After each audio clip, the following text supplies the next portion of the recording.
Marami ba kayong kilalang mahilig maglaro ng Roblox? Lalo na po yung mga bata. Nanganib yung maban sa Pilipinas dahil sa umunit panganib sa mga kabataan. Bakit Roblox ban pero sugal hindi? Real talk. Mga kapatid, may tanong lang ako ha. Bakit ganito ang sistema ngayon? Yung mga larong tulad ng Roblox, pinaban. Pero yung sugal, parang mas lalo pang lumalaganap. Ano ba talaga ang mas delikado? Isipin nyo, sa Roblox, oo, laro lang yan. Pwedeng may risk, pwedeng may bad influence kung hindi ginagabayan ang bata.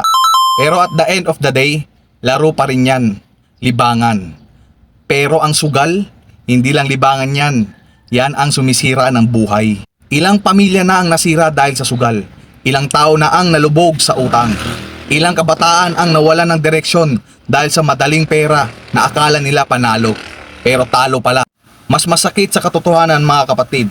Mas maraming nalulong sa sugal ngayon. Mas maraming naghihirap. Mas maraming nawala ng kontrol. Pero bakit parang mas mahigpit pa ang batas sa laro kaysa sa sugal na totoong sumisira sa kinabukasan? Hindi ba dapat baliktad?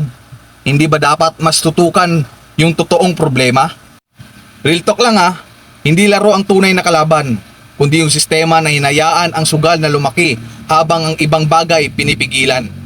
Gising mga kapatid, hindi lahat ng binabawal ay masama at hindi lahat ng pinapayagan ay tama.